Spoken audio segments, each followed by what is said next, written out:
El año era 1941 y en Polonia era un lugar miserable para vivir. La razón de esto es porque 2 años antes, en 1939, el ejército nazi había invadido el país y con ellos llegó su ideología y su agenda. Por supuesto, sabes lo que sucedió en la Segunda Guerra Mundial. Probablemente sepas sobre el Holocausto y cómo los nazis tenían esta idea de que necesitaban borrar al pueblo judío de la faz de la tierra. Entonces, lo que hicieron en Polonia fue comenzar a reunir a todas las personas judías que pudieron encontrar y las pusieron en un lugar llamado el Distrito de Varsovia, pero realmente se conoció como el Gueto de Varsovia. Esta foto aquí ni siquiera es del Gueto de Varsovia. Es solo un grupo de personas que han sido arrancadas de sus hogares. Se les dijo que empacaran todo lo que pudieran llevar en sus espaldas y están en camino allí. Por supuesto, como puedes imaginar, las condiciones de vida dentro del gueto de Varsovia eran horribles. Esta es una foto de algunos niños a la hora de la comida, y si miras muy de cerca, casi parece que todos los tazones están vacíos y piensas, bueno, tal vez ya terminaron de comer. No, no. Puedes ver a un niño aquí y aquí están comiendo. Lo que tienen es una especie de sopa aparentemente, y era tan clara que parece vacía en la foto. Esa era su comida diaria. Condiciones absolutamente atroces. Personas amontonadas unas sobre otras, enfermedades propagándose como la pólvora debido al confinamiento estrecho. Era horrible y todos lo sabían, pero para la mayoría de las personas no podían hacer nada al respecto. Pero para una mujer llamada Irina Simler, ella no podía decir eso. No podía simplemente decir, bueno, ya sabes qué, yo no soy judía y no vienen a por mí. Y sabes, yo simplemente no puedo entrar ahí, no puedo hacer nada al respecto. Porque, verás, Irina tenía un trabajo como trabajadora social y básicamente era como ser una enfermera que también podía hacer papeleo, como certificados de nacimiento y cosas por el estilo. Con el trabajo de Irina, tenía que entrar en el gueto de Varsovia e intentar proporcionar algún nivel de atención médica, y las cosas que vio la disgustaron absolutamente. La vida humana simplemente siendo desechada, como si no tuviera valor.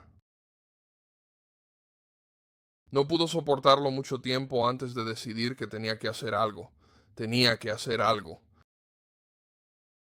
Ahora, ella no tenía la capacidad de salvar a todos, pero Irena sabía que podía salvar a algunos niños. Primero, eran más pequeños. Podía sacarlos a escondidas. De hecho, a veces con los bebés, les daba medicamentos para sedarlos y poder transportarlos en mochilas y otras cosas. Y no harían ningún ruido mientras salía del gueto. Pero no fue solo el hecho de que sacó a 2.500 niños de este gueto, porque lo que ella pudo hacer fue básicamente escribirles un nuevo conjunto de documentos, darles un nuevo nombre y un nuevo certificado de nacimiento y cualquier otra documentación que necesitaran para probar que no eran judíos. Ahora, 2.500 niños. Quiero que piensen en eso. Fuimos al campamento la semana pasada y en ese campamento teníamos aproximadamente 76 niños. Irena llenaría ese campamento 33 veces con la cantidad de niños que sacaría de ese lugar horrible, malvado y repugnante. Y además de todo, una cosa sería sacar a los niños y tratar de salvar sus vidas, pero ella también salvó la documentación para que después de la guerra estos niños pudieran regresar y descubrir quiénes eran realmente y cuáles eran sus nombres. Eventualmente, lo que hizo la llevaría a ser capturada por los nazis y a ser torturada. Verán, les cuento esta historia esta mañana porque Arena fue enseñada desde muy pequeña. Su padre era médico y él le enseñó que toda vida humana tiene valor. Y necesito que entiendas esto esta mañana. Si no escuchas nada más de lo que digo, necesito que entiendas esto. Si crees en algo, entonces eso requiere que hagas algo. Arena no podía mantener dentro de sí la creencia de que toda vida humana tiene valor, y luego dar la espalda y ver cómo estas personas eran desechadas sin intentar hacer algo. No pudo salvarlos a todos, y para los millones y millones que perdieron la vida, 2.500 es una gota en el océano. Pero si tú eras uno de esos 2.500, lo que hizo por ti lo fue todo. ¿Entiendes? Ella creía en algo, por lo tanto, actuó. Y ese principio no es solo un principio que Irena inventó. Ese principio no es algo que se me ocurrió y pensé, bueno, eso suena pegajoso. Sabes, no es solo un principio que yo creé, es un principio bíblico. Y esta mañana quiero mostrarte por qué es un principio bíblico. Si tienes tu Biblia, puedes seguirla, pero vamos a movernos por algunos lugares esta mañana. Vamos a empezar en Hebreos capítulo 11. Ahora quiero que noten, Hebreos capítulo 11, versículo 6. Y sin fe es imposible agradarle, porque el que se acerca a Dios debe creer que Él existe y que recompensa a los que lo buscan. ¿Quieres agradar a Dios si lo haces? Este versículo aquí mismo te dice dos cosas que debes tener para lograrlo. Las he resaltado y las he hecho más grandes, ¿verdad? Creencia y fe. Creencia y fe. Ahora, nosotros los estadounidenses, especialmente con el idioma inglés, a veces nos volvemos un poco perezosos con las palabras. Simplemente, tomamos una palabra y tomamos un par de palabras similares y las usamos indistintamente, ¿verdad? Hacemos eso con creencia y fe. Muchas veces las usamos indistintamente, como si fueran lo mismo, pero no son lo mismo. Si fueran lo mismo, entonces ¿por qué usó dos palabras diferentes aquí? ¿Por qué el escritor hebreo usó dos palabras diferentes? Fe y creencia. Ahora, no me malinterpretes, están muy entrelazadas, muy conectadas, pero son dos cosas diferentes, y quiero que entiendas la diferencia entre las dos. Para hacer eso, vamos a ir a Santiago capítulo 2. Voy a leerte una sección larga de Santiago capítulo 2, comenzando en el versículo 14. ¿Qué provecho tiene, hermanos míos, si alguien dice que tiene fe pero no tiene obras? ¿Puede la fe salvarlo? Si un hermano o una hermana están desnudos y carecen del sustento diario, y uno de ustedes les dice, vayan en paz, caliéntense y sacíense, pero no les da lo necesario para el cuerpo, ¿de qué sirve eso? Así también la fe por sí sola, si no tiene obras, está muerta. Pero alguien dirá, tú tienes fe y yo tengo obras. Muéstrame tu fe sin tus obras, y yo te mostraré mi fe por mis obras. Tú crees que Dios es uno y haces bien. Incluso los demonios creen y tiemblan. Nota al margen, ¿crees que ellos van a ser salvados? Versículo 20. ¿Quieres que te demuestre, persona necia, que la fe sin obras es inútil? ¿No fue justificado Abraham, nuestro padre, por las obras cuando ofreció a su hijo Isaac en el altar? ¿Ves eso? La fe estaba activa junto con sus obras, y su fe se completó por sus obras, y se cumplió la escritura. Dice que Abraham creyó a Dios, y le fue contado por justicia, y fue llamado amigo de Dios. ¿Ves que una persona es justificada por las obras, y no solo por la fe?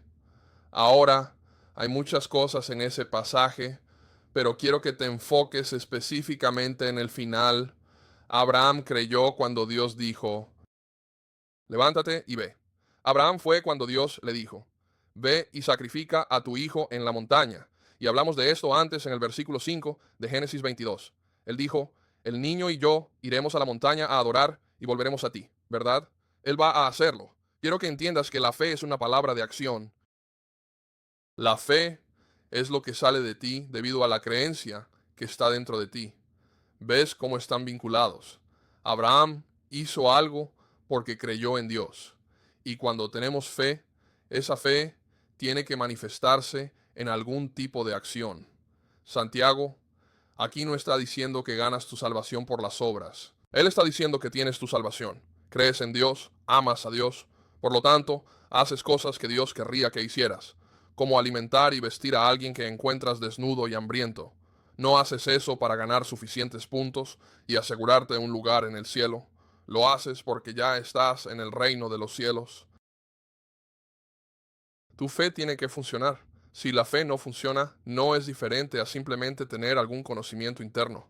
Sí, conozco a Jesús, el Hijo de Dios. Sí, lo sé. ¿Qué estás haciendo al respecto? Nada, pero lo sé. No va a haber un examen sorpresa fuera de las puertas del cielo algún día. No se trata solo de quién sabe la información. Eso es lo que hace la escuela. Dios nos dio este libro y Dios nos dio esta información para cambiarnos. Sé transformado por la renovación de tu mente, ¿verdad? La fe es la acción que surge de nosotros debido a la creencia que está dentro de nosotros. Entiendes que comenzamos en Hebreos 11:6 y no vamos a leer todo Hebreos 11. Ve a leerlo, es genial, pero solo quiero mostrarte algunas cosas. Hebreos 11:4. Por la fe, Abel ofreció. ¿Te das cuenta de que hizo algo? 11:7. Por la fe, Noé, advertido por Dios sobre eventos aún no vistos y con reverente temor, construyó. ¿Por qué construyó ese barco? ¿Por qué construyó un barco cuando nunca había llovido en la tierra? Imagínate cuántas personas lo miraron como si estuviera completamente loco. ¿Qué estás haciendo? Construyendo un barco. ¿Por qué? Porque creo en Dios. Por eso, porque viene el diluvio. Por eso hizo algo por fe. Abraham obedeció por fe. Se fue por fe. Abraham, cuando fue probado, ofreció. Todas estas cosas por fe. Jacob, al morir, bendijo por fe. Moisés, cuando nació, fue escondido 3 meses por sus padres, por fe. Moisés, cuando creció, rehusó. Y sigues adelante. ¿Entiendes? La fe es una palabra de acción. No puedo tener fe y no hacer nada. No puedo creer que toda vida tiene valor y entrar en un campo de concentración nazi y no intentar hacer algo al respecto. Puede que me atrapen, puede que me cueste la vida, pero si realmente creo en eso, entonces no puedo ser yo. No puedo apoyar mi cabeza en una almohada por la noche. No puedo estar en paz conmigo mismo y no intentar hacer algo. ¿Entiendes? Así que entender que la fe es una palabra de acción.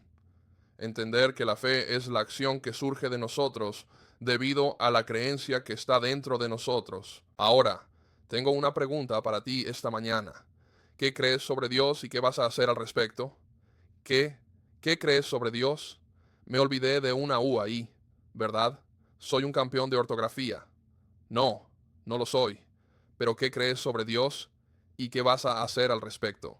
Filipenses 2:19. Por lo tanto, Dios lo exaltó hasta lo sumo y le otorgó el nombre que es sobre todo nombre, para que en el nombre de Jesús toda rodilla se doble en el cielo y en la tierra y debajo de la tierra, y toda lengua confiese que Jesucristo es el Señor para gloria de Dios Padre. Por lo tanto, mis amados, como siempre, han obedecido. Así que ahora, no solo en mi presencia, sino mucho más en mi ausencia, ocupaos en vuestra salvación con temor y temblor, porque es Dios quien obra en vosotros, tanto el querer como el hacer, para su buena voluntad.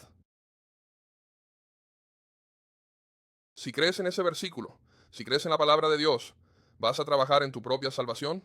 Y dices, bueno, Doc, sí, me gustaría, pero no estoy listo y no soy lo suficientemente bueno, y no soy esto, y no soy aquello. Y sabes, Satanás está en el negocio de las excusas. Si fueras a generadordexcusas.com, te garantizo que está registrado a nombre de Satanás, porque eso es lo que él hace. Él inventa todas las razones del mundo por las que no puedes hacer lo que Dios te hizo exactamente para hacer. Amén. ¿Entiendes? Y en 2 Corintios 6, 1 y 2, trabajando juntos con Él, entonces te exhortamos a no recibir la gracia de Dios en vano, porque Él dice, en un tiempo favorable te escuché y en un día de salvación te ayudé. Eso es una cita del Antiguo Testamento. Y Pablo dice, he aquí, ahora es el tiempo favorable. He aquí, ahora es el día de salvación. Satanás tiene todas las excusas del mundo. ¿Por qué? ¿Por qué no deberías hacer esto? ¿Por qué no deberías convertirte en cristiano? ¿Por qué bla, bla, bla? No te pones bien para convertirte en cristiano. Te conviertes en cristiano para poder estar bien con Dios. ¿Entiendes eso? Ve y mira la Gran Comisión. Mateo 28. Toda autoridad me ha sido dada en el cielo y en la tierra. Vayan y hagan discípulos, bautizándolos en el nombre del Padre, del Hijo y del Espíritu Santo. Y luego en el versículo 20, enseñándoles a observar todas las cosas, que la enseñanza viene después de hacer discípulos. No vas a ser perfecto cuando te conviertas en cristiano. No tienes que prepararte para convertirte en cristiano. Tienes que creer y actuar con fe, entendiendo y sabiendo que, ¿sabes qué? Voy a crecer, voy a aprender, voy a seguir caminando, voy a cometer errores. Por eso Dios nos da gracia y misericordia. Literalmente, la gracia es como si Dios pusiera los protectores en la bolera, ¿verdad? Yo, cometí algunos errores allí, pero sigo en el camino. He visto a mis hijos más de una vez hacer un strike y han golpeado el protector 15 veces mientras la bola va por el carril. ¿Y sabes qué hacen cuando todos los bolos caen? Dicen, sí. Eso es lo que Dios hace por nosotros. No eres perfecto, no vas a ser perfecto, pero puedes crecer, puedes ser mejor, pero tal vez estás sentado aquí esta mañana, eres cristiano. ¿Qué crees sobre Dios y qué estás dispuesto a hacer al respecto? Efesios 4:11. Y Él dio a los apóstoles, a los profetas, a los evangelistas, a los pastores y a los maestros para equipar a los santos para la obra del ministerio, para la edificación del cuerpo de Cristo, hasta que todos obtengamos la unidad de la fe, del conocimiento del Hijo de Dios, a la madurez, a la medida de la estatura de la plenitud de Cristo, para que ya no seamos niños, sacudidos de un lado a otro por las olas, y llevados por todo viento de doctrina, por la astucia humana, por la astucia humana, por la astucia y los engaños. Más bien, hablando la verdad en amor, debemos crecer en todos los aspectos hacia aquel que es la cabeza, es decir, Cristo, de quien todo el cuerpo, bien concertado y unido entre sí, por todas las coyunturas que se ayudan mutuamente, según la actividad propia de cada miembro, recibe su crecimiento. Para que se edifique en amor. ¿Eres cristiano esta mañana sentado aquí? ¿Crees en esos versículos? Si lo haces, tienes que hacer algo al respecto.